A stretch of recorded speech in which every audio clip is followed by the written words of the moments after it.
Welcome, ladies and gentlemen, to the Circle of the Mid podcast here for our top 5 picks of the week for week 5, which is the best in your house pay-per-views. Our top 5 of that coming for this week. So we're going to go ahead and start off with the reputation killer of all killers, Mr. Josh Brett Horton. What are your top 5 best in your house pay-per-views? Are you going to start from top to bottom or bottom to top? Always save the best for last. All right, let's hear this out. So number 5, I want to go with the first ever in your house. You know, you got to start somewhere, and it might not be as great as the other ones, but it's the fucking original. It's the start. It's the beginning. In your house, 95. I love the fucking arena setup for one. As always with all the in your houses. There was a match between, I believe, I hope I say his name right, Hakushi, the Japanese guy that had all the tattoos all over his body, versus Bret Hart. Yep. I love that match. Bret Hart was trying to sell the fact that his leg was injured and everything, but he was really playing it so he could get revenge on somebody later on. And then let me see. What else was the next match? Owen Hart and Yokozuna with Cornette as the manager taking on the Smoking Guns. Man, it was like looking at Billy Gunn, man. It was like, damn, this was way before he found himself, right? Right. It didn't even look like Billy Gunn. Look weird, huh? Him and Bart with bunch of mustaches looking like cowboys, huh? Yeah, this match was for the tag team titles, and they retained. I like that match. And then, of course, Bret Hart, he was selling that leg injury. He was faking it so that he could get Jerry Lawler all worked up. And Jerry was wanting to face him all night. Like, I'm ready to face Bret now because his leg was hurt. And when Bret comes out, he's like, he's nothing wrong with his leg. And then Jerry Lawler finds out that he's fucked. And he's got to face Bret Hart. And I don't know, I just thought that was funny. Bret Hart didn't walk away with the win. Somehow Jerry Lawler beat him, obviously by cheating, I guess. Yeah, of course. Good classic. Yeah, you know what? I enjoyed the first one. But, yeah, we know 95 wasn't, like, the best year. It wasn't the best year for WWE. So, all right. Yeah, I would mention the main event, but the main event was Sid and Diesel, so I'll just say that. I already know what you're talking about. But go ahead, man. Go ahead. Name number 4, brother. Name me number 4. Sorry, Sid. Sorry. Now, number 4 is In Your House from December 7th, I believe. It had Brian Christopher versus Taka Michinoku. Michinoku. Yeah. Him. And I put this match on here just because it was the first lightweight title matchup. It was the finals. And this is where Taka won the title, right? So, I mean, yes. Yeah. So, why wouldn't that be a top match? It's the first light heavyweight title, which I wish they would have kept it around and used the title right, and then you wouldn't even need the cruiserweight title. But yeah, they fucked that all up. And then let me see what else was another good match on that card. Triple H with China versus Sergeant Slaughter. I mean, it was okay. It was a boot camp match. So that was something. That was something different. Oh yeah, definitely. And let me just say about this card right here, man. 3 DQ finishes on one fucking pay-per-view. So, let me just tell everybody, this one just made it into my top 5 because I didn't get to watch every In Your House, but whatever, man. It was still some good matches, even though they ended with DQ finishes, like Jeff Jarrett and Undertaker. Jarrett wins by DQ. Then we got to see Shamrock win by DQ against Shawn Michaels, which was a WWF title match. I wish Shamrock would have won that. I wanted him to have one reign at least as champion. I agree. By the way, I hope that Kurt Angle goes to Impact and we get Angle and Shamrock, ankle lock versus ankle lock. I want to see it. At least You don't think that'll happen? No. No. Shamrock is fucking slow. No. Oh, last time I saw him, he was in pretty good shape though. But he looked horrible against Sami Callihan. You know what? We don't want to get into that. No, I don't want to see that. It makes no sense. Well, it would have been a dream match if they was both in their prime, bro. Right? Oh, hell yeah. Yeah, because absolutely. Kurt Angle took the finisher from Shamrock after Shamrock left. Yeah, so, but Angle did it different though. Yeah, Angle done it better, I'll say. Hell yeah. Angle all the way. This is the legs wrapped around you, oh yeah. Shamrock never did that. Shamrock was more on his knee, go! Angle was like, you son of a bitch, just get it. I really like man, that the kid Shamrock, man. He don't gotta come back to wrestle, but he just he wants to anyway. He even done the dick flip with Joey Ryan, man. I like how he still loves wrestling. I like that. But let me see. Number 3, In Your House, October 1996, The Buried Alive, In Your House. I love that one, man. We had Hunter Hearst Helmsley, Triple H versus Stone Cold Steve Austin. Man, JR's mic was fucked up during the match. That was funny as fuck. I don't know if they was doing that on purpose or if that was part of the show. No, actually, that one did fuck up. If you hear Bruce Pritchard's podcast, I forgot what episode was it. He did mention that when the lights went out on that, and I think correct me if I'm wrong. Was Austin in that card or no?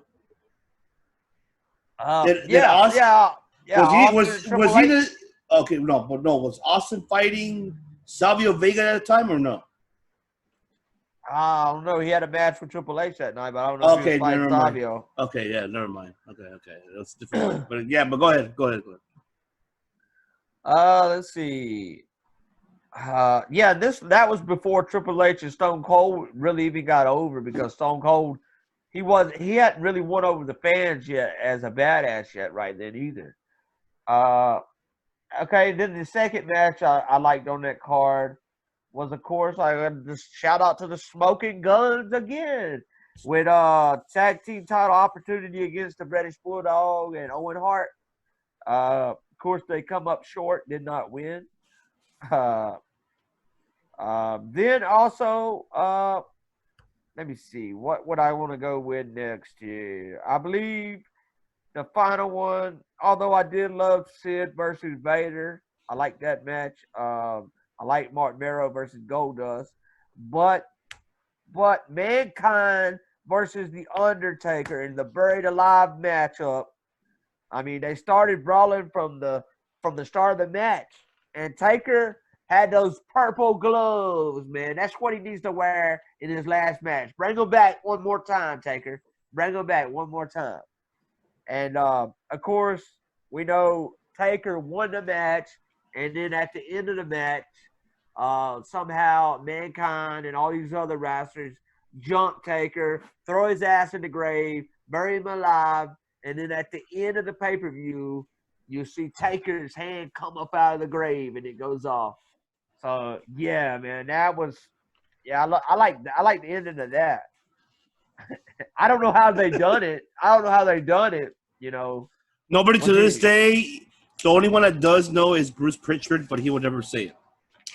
I mean, maybe they already had that part taped. I don't know. No, it happened that same night. It's just that Bruce Pritchard, if you hear him, everybody been asking him on the podcast on, something to wrestle with. They're always asking him, how does that plan? He won't tell you. Nobody knows how Birdie Life matches. We can have ideas for it, but You know? I want to see more fucking buried alive matches, man. But I feel like casting matches and buried alive matches, I feel like they're gonna die with the Undertaker when he's gone. You Yep, know? I agree. And We did have a I don't boneyard want them match. to. Oh, that's right. But it's still the same thing, right? So why did Like- they should have just made the boneyard match a casket match or a buried alive match. What the fuck? Why are you changing the name of it for? Yeah, no, I agree. That should have been a buried alive match. That's what it was. It was a fucking Yeah. buried alive match. I hate when they change the name of the fucking match that we all grew up loving. And hell, there was a few video games buried alive matches was on, which was badass. Why change the name? That's stupid. But yeah, let me get to my number 2 here. Number 2 is the WWE In Your House Ground Zero from September 97. Kicked off right there. I like the match with Goldust and Brian Pillman, the loose cannon. The loose cannon, of course, he wins the match, and somehow Goldust's wife, I think we know her as Terry Reynolds, or what's her name? Yeah, Marlena. Yeah, Marlena at the time. Pillman won. He won the right to have her for 30 days or something. And then he drives off in the car with her, and Goldust is like, oh, he didn't drive off with my wife, and he's all pissed off. And Jerry Lawler's like, yeah, I've seen Brian Pillman before. He knows how to turn a car into a motel. Hey, so we don't know what was happening in that car, but Brian Pillman was getting it in. And this is before like they tried to start banning that type of shit. But I love it. Yeah. Brian Pillman, man, that motherfucker was. I can't wait. He was great, man. He looked great right there too, man. He looked great shape. Man. That was 97. That was around the time that he died, wasn't it? Yeah, but his career was already not the same because when that ankle, that injury, that ankle injury wasn't the same anymore. It wasn't. But kudos to his son, though. You know, Brian Pillman Jr. doing a phenomenal work in MLW. He's got to go. Work. He's got to go to AEW, WWE. I hope he does. One day he goes to AEW. I believe what they're waiting on to induct Brian Pillman into the Hall of Fame is they're waiting on his son to come to WWE, and then that way he can do the induction or whatever. But yeah, another match on that card for me that I like. I like the little guys, man. The Luchadors. Yeah, the mini wrestlers. El Torito versus Max Mini. There was a spot in the match where Max Mini goes and sits on Jerry King Lawler's lap and puts his crown on, and the crowd's chanting, Jerry's kid, Jerry's kid. You know, because that's what they was chanting at Brian Christopher at the time, too. So that was funny as fuck. But those little motherfuckers, they could go. And I'm going to tell you what, it was a good little match. A good little match. Better than Hornswoggle and the other Torito. Oh, yeah, definitely. Yeah, I mean, hey, I love Hornswoggle, though. I love him. Like, he won me over. But, like, the match, how they did it, nah. We LC? Yeah, the WLC. I forgot. I was trying to think of the other little person that wrestled, the one that wrestled with the horns as a bull. Yeah. What was his name? Like the one that wrestled Hornswoggle. What was his name? Was it also El Torito? El They had Torito the too? same name. Yeah, They same had the name. Yeah. That's weird, man. I don't like when they do that shit. No, because Vince is out of ideas. He didn't know how to call him. What should I call him? El Torito. Ah. And it's almost like Max Mini might have been like a play off of Max Moon. Well, yeah, that's pretty much what it was. It was a version of Conan Jr. That's what it was. But I'd like to look them up and see what happened to these guys now because I haven't heard anything about them. Well, but also another one, Another match I like was Bret Hart versus the Patriot, man. When you watch this match, it's like you know why Bret Hart is the best there is, the best there was, and the best there ever will be. That motherfucker put on a clinic with the Patriot. The Patriot, of course, man, coming out. Yeah, there he is. The hit man. Oh, you got a better action figure than me. Look at my little shitty action figure right here. Yeah, but I got the Heart Foundation version, blue and white, Oh, 1983. That's the version I have. I did Bret Hart wear red ring attire before too? I believe he did. I think he did. Just for a few matches, maybe. Yeah. But yeah, okay. And then final favorite match on that card was Undertaker versus HBK, the no disqualification rules. Obviously, this is one of where we found one of our favorite things to watch back, where Taker he punches Shawn Michaels right in the face, and then it seems like Shawn Michaels oversells the punch so much, and he like rolls down the fucking ramp like 45 times before he gets to the fucking end. And that shit was, yeah, that was crazy. It was definitely, I don't know if he done that on purpose or what that was, but yeah, that was funny as fuck. But the only thing I hated about it, the match had to end in a no contest, but whatever. And, all right. Yeah, so let me get to my number one here. My number one is WWE In Your House Bad Blood, 1997 of October. We had LOD versus D-Lo, Rock, and Kama in a 2-on-3 handicap match. Of course, Farouk with the distraction, and the win goes to The Rock, D-Lo, and Kama. So I love the Nation of Domination. Like I said earlier, I want to see them after Rock gets inducted by himself. I want to see Nation go in. I want to see them go in as a group. They deserve it. And LOD, man, how can you not love LOD, man? When they come out, it was that was a good match too. And then let me see what else I had on here. That was a good match. I love the match between Farouk and Owen Hart, the finals for the Intercontinental title. Austin somehow he ends up hitting, for some reason he hits Farouk with the ring bell, but he's in a feud with Owen. So he let Owen get the win and win the Intercontinental title.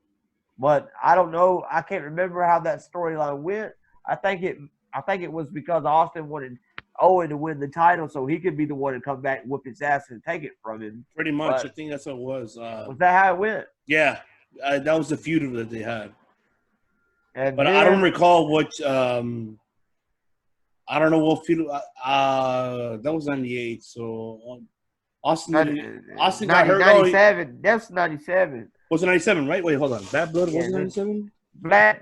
It's it. They spell it different than the other Bad Bloods too. No, you're right. You're right. It was 97. So that means that that was when Austin got hurt then during Survivor Series. Was it Survivor Series or SummerSlam? I don't remember. I think it was SummerSlam. SummerSlam. It was SummerSlam. Yep. Yeah. I think that was a build-up. I believe Austin. Yeah, he had to give up his match. He had to give up his Intercontinental title during this pay-per-view, I think. Oh, okay, yeah. I believe it was this pay-per-view that he, and then another good match I liked right in there was Bret Hart and the British Bulldog versus Vader and the Patriot in the flag match. Of course, we see the early music of Kurt Angle before he even come being used by the Patriot. I told you. Yeah, and he's even wearing boots that look like Kurt Angle wore. Like, I guess Kurt Angle got a lot of inspiration from the guy, but we all know that Kurt Angle surpassed the Patriot by a million miles. By a million miles. Like, wow. Over. Yeah. Who's the Patriot? He's obsolete. Delete. Obsolete. Delete. And then the match ends by fucking Bret wins with a pinfall. So I mean, oh no, that was kind of stupid.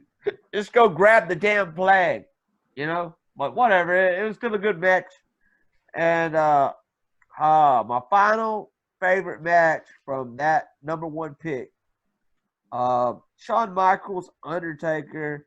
I did never realize this, but I believe this was the first Hell in a Cell match, was it? Yes, it was. Yeah, It was see, the first one. I always thought it happened at another pay-per-view. I might be getting it mixed up because they put In Your House Bad Blood, and then they also have used Bad Blood as a pay-per-view as its own entity before. So, like, maybe that's why I got it confused. But yeah, I was surprised to see that this was the first Hell in a Cell match. So this had to be in my top pick. You have the debut of Kane. It's gotta be Kane. It's gotta be Kane. It's gotta be Kane. It's gotta be Kane. Oh my God, Vince McMahon fucking killed it on that. And then, HBK was busted open everywhere in that fucking match. Kane comes out there, rips open the cage door, comes in there, tombstones Taker. Michaels gets the win, and it's over with. And then we are about to enter the era of the Big Red Machine, boy. So that's got to be my number one pick right there. It makes sense why you're wearing red. Oh, yeah, I love red. Red's my favorite color. Look at that. You know what I'm saying? Yes, sir. Chicago. Red lighter, red inhaler. Aha! There you go. Love it, love it, love it, love it. Mr. Hero, what do you got for us on your top five? All right. So my top five. How you gonna grade them? Bottom to top to bottom? Bottom to top. All right. Let's see. Let's start with D-Generation X, In Your House. And, I enjoyed this one. For me, it has been a long time since watching these. So going back and reliving some of these was definitely a treat. Mm-hmm. Seeing wrestlers that, I had forgotten about because they're no longer around or haven't been around for a while, was really good. You had the like Josh said, the light heavyweight championship tournament finals with Taka Michinoku and the King's son Brian Christopher, Boricuas, defeating the Disciples of Apocalypse, and of course Triple H defeating Sergeant Slaughter, Austin defeating The Rock while he was still in the Nation of Domination, and Ken Shamrock defeating Shawn Michaels via disqualification. Josh mentioned this earlier that 3 matches in this card ended in DQ, something that I don't think would happen nowadays. When it does happen, everybody raise hell about it. Of course. Yeah, but then again, we did see a Hell in a Cell end up in DQ recently. So, I guess anything can happen. You have to remind us of that, man. That was terrible. Horrible. So anything can happen nowadays, I guess.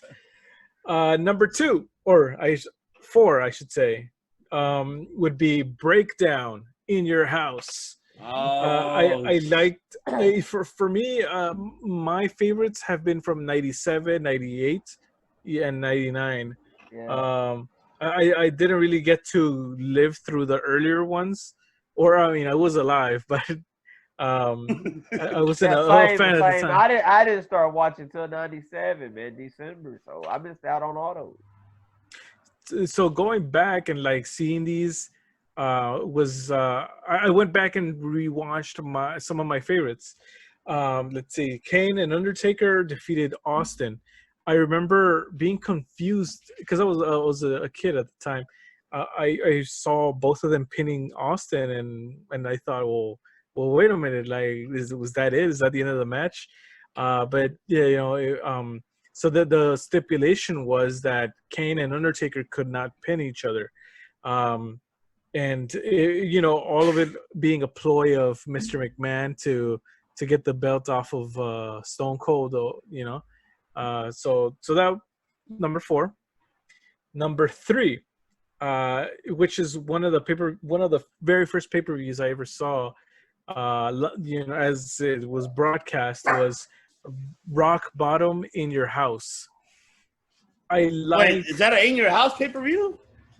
Yeah, yes, it was when it was, originally right? aired. Yeah, In Your House, or Rock Bottom in Your House was the official title. I remember, or to this day, I wouldn't mind seeing pay-per-views being based on a certain person or a certain group. Like you had Degeneration X, you had Rock Bottom, pay-per-views based on a single person. I think that would be Yeah. pretty cool. Yeah. And Mankind defeated The Rock in that one. Stone Cold defeated Undertaker in a Buried Alive match. If I remember correctly, that was to be able to compete in the '99 Rumble, which we know how that went. So this was kind of Austin getting that momentum that would lead him into WrestleMania. So it was the peak of the Attitude Era, or kind of getting up there. So number 3. And speaking of the peak of the Attitude Era, St. Valentine's Day Massacre was also an In Your House pay-per-view. This I didn't was know that. I didn't know. I didn't know that there was these were I didn't know In that Your House pay-per-views. That's what it Yes. got me. Yeah, if you look it up, they were originally released as In Your House pay-per-views. And I remember this one because it was right before WrestleMania 15. The main event had Austin versus McMahon in a steel cage, and the Big Show debuting and costing the match for Mr. McMahon. Oh yeah. And then Oh, Austin got Paul White debut. Paul White. There you go. Paul White made his debut. Who's this Big Show, right? That's Paul White. Oh, by the way, y'all, if y'all haven't seen his Netflix show, please don't watch it. Please, I'm warning I you. saw the first episode. It's I gave it a shot. No, you know what? No. It's supposed to be a family-oriented show. It's Yeah. okay, but it's corny to me. It's a family-oriented show. It's not meant for, obviously, for us as pro wrestling I watched fans. them all. I watch it all too. Oh. And the old girl that plays on the show, she liked my tweet about it. So Yeah, but I mean, no, like just I don't see anything wrong with the show. It's just a family. It's like another Disney family show. yeah, It's really meant for kids. Like obviously, like it's like I was watching Full House or something. exactly there you Right. go. Yeah. That's what it is. Pretty much like Full House. So, but no, I'll give him a good job. Big Show pulled it off. I mean, I'm not discrediting him at all. Like for me, it was a great show for kids. Like for an adult, nah, not like something that obviously is not for me, obviously, or none of us. But it's more for kids. It's more of a PG era. I mean, pretty much is what it is. Absolutely. Maybe even G. But let me say, Big Show wasn't a problem for me. It was his old lady on the show. Like she was a terrible actor, I thought. Oh yeah. She kind of like she didn't look too. You thought She was bad. Yeah, she wasn't really into it. Like she was bad. But her daughter, I like the smallest kid. She was a hustler, man. I love her. I love her, dude. She was a hustler in the fucking show, man. I love her. Yeah, the oldest one was the one like my tweet or something like that. Yeah. I followed her on Twitter or whatever. Yeah. Well, I still have to watch the rest of the season, but you gotta watch it. You gotta watch it. I watched the whole All right. thing. Yeah, it's worth watching the whole season but yeah, it's kind of corny, but it's still good. It's a family right. show, man. But yeah, you'll enjoy it. Cool. If you. But go ahead. Oh, and my number 1 pick for In Your House pay-per-views is Bad Blood.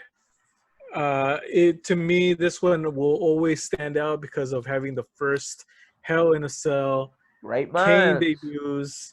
It was definitely a historic match that led to its own pay-per-view now has Hell in a Cell. uh, Hell in a Cell pay-per-view. So that was my number one. And yeah, there you go. My top five. Top five, ladies and gentlemen. Top five of the repetition killers and American heroes. Well, we all are great mind alike, but I'm gonna go ahead and switch it off. So I'm gonna start from top to the bottom. Bottom to top, from 5 to 1. So number 5 for me, will be February 18th, 1996, in your house pay-per-view, which was Rage in the Cage. That was actually when it was Bret Hart versus Diesel in the cage match. That was a great match right there. And also, won't forget the diaper match between the 1-2-3 Kid versus Razor Ramon. Chico, ayo. That was a good match. I love that one, how he beat him after, put him in diapers, put him in a diaper. So those are the ones that are very, like, historical, highlights of the night for that pay-per-view. So that's my number 5. My number 4, I would have to go to I'll go with obviously the Buried Alive. I mean, there's nothing wrong with it. I agree with everything what you guys are saying. There's really nothing to change on that. That was not actually a bad pay-per-view. That was the first, Buried Alive, so it was very interesting. So that'll be my Undertaker lifting their hands. That's right. And my number 3 would be actually, obviously the first obviously in your house pay-per-view wasn't bad. I mean, yeah, first one I did enjoy. The whole card was actually great. It wasn't bad at all. It was really great. I enjoyed everything of it. Yeah, obviously the main event wasn't as great. 2 big men power bombing each other, which was horrible. Horrible power bombs, by the way. Don't get mad, Diesel. Don't get mad, Sid. With those eyes. Don't, So that's my number. And then my number 2. I actually like Ground Zero. The only thing I like about Ground Zero, besides the whole match, the best one out of it, when Austin stunned JR for the first time. Oh yeah. That was the first time he stunned JR. That's why I actually enjoyed it more. That's what kind of enjoyed it. I'd enjoy that one the most because he stunned JR for the first time in his career. Well, you know what? And that was it. Like, damn. Vince sitting there talking about JR getting stunned for the first time or whatever, and I'm like, yeah, motherfucker, you gonna get it too. Oh yeah. And my number one would be actually July 6, 1997, which is the Canadian Stampede. This is the time when it was the heels versus the babyface, but it was the opposite. It was because they were in Canada. When you obviously had the Hart Foundation versus obviously Stone Cold Steve Austin, the Legion of Doom, and you had Goldust, and I believe you had Dude Love in that match. So, and obviously it was the Hart Foundation. So that was a highlight of the night because it was a flag match. And obviously Owen won the match for them, and the whole Hart family came in. So that was a great, Canadian Stampede. I think that was like really like one of them that I really enjoyed. So that one I can say was my number 1. I enjoyed that one because it turned the tables.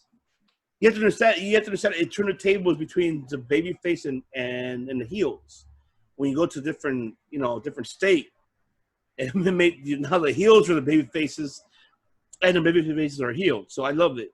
And the one thing I do love about it was that during this early times, Vince McMahon was a commentator with Michael Hayes. It was great, and I loved it because Vince McMahon. I'd like to see him do that again, like at least Vince one more McMahon. time. Vince could sell on the fucking commentating.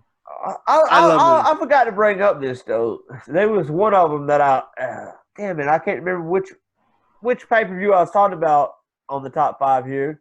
But it was the one that Brian Pillman died. Like, he died. He was supposed to be in a match that night. And Vince is talking about he OD'd and stuff.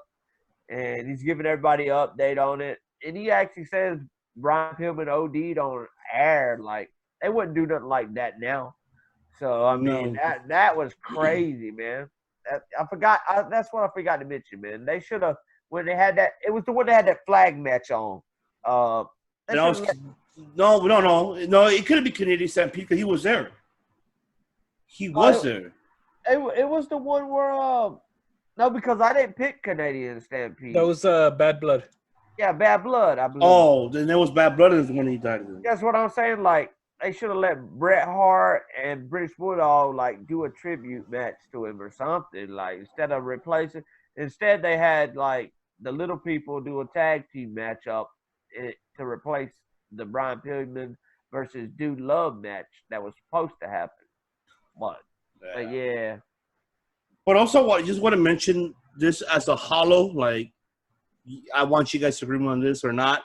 I think the one that really kind of pushed the era to that level, and I'm talking about Triple H, was you guys remember July 21st, 1996, when it was, I think it was Intercontinental Incident, when it was Triple H versus Henry Godwin, and that, with the pig match, he was thrown on the slob. I think that one was actually first time we ever seen that type of match. I never seen that in pro. I mean, like I said, correct me if I'm wrong. I mean, viewers as well. Like, correct me if I'm wrong. I'm not Jim Cornette, by the way. I'm not knowledgeable in wrestling. I know what I know, but I'm not a historian how he is. I'm a historian amateurly, but not based with facts because he was in the business. But I think for me that was kind of a good exposure for Triple H and Godwin. That hog slop match, whenever they had that in your house, when they were, when he back body dropping him into with the pigs and the whole thing. I mean, I don't know if you guys remember that. I mean, you guys thought was that like a good build up for them? Well, I mean, from one of them, I think more Triple H than Henry Godwin, obviously. But I mean, yes or no? I mean, I believe I've seen more. I've seen matches with pigs in the thing before, but the one you're talking about, I never watched ever. I never got to watch. I don't believe. Watch it on a network. Watch it on the WWE network. Watch it there. Put it in your house and How much is the network? $9.99. Well, Right. now it's like $10.99 counting the taxes. Oh, they charged me $9.89. They charge me $10 and something. And I see it on the fucking bill, man. I see them bank count to $9.89. They just charge me automatically. But now they have there's a free option, right? Yeah, but they don't give you much option. Yeah, they want you to watch shit for free so you can start to like it. And then when you see that the pay-per-view is about to come up, you're like, I need to buy it. I need to get it. Because they got rid of the free subscribers gets the first watch the pay-per-views. They stopped that because obviously they took advantage of watch it, I don't need it no more, boom, cancel it. So I mean it's obvious, like come on, that's fucking obvious. That's really obvious.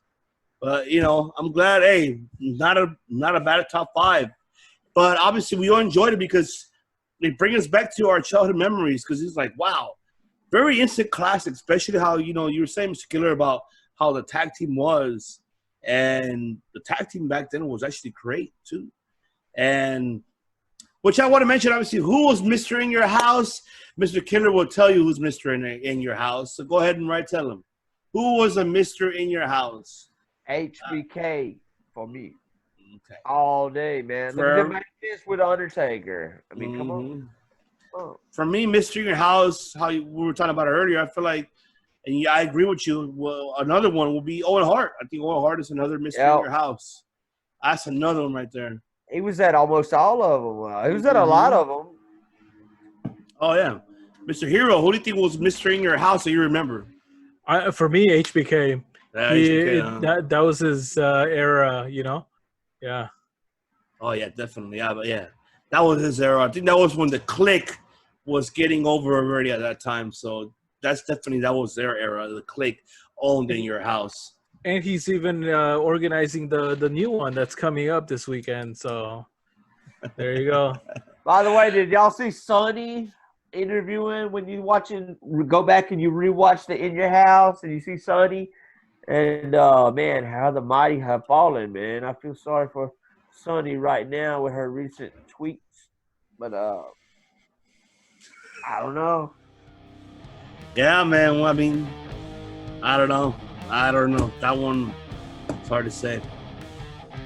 Hard to say. But that's hard to say. But you know, that's another subject to talk about.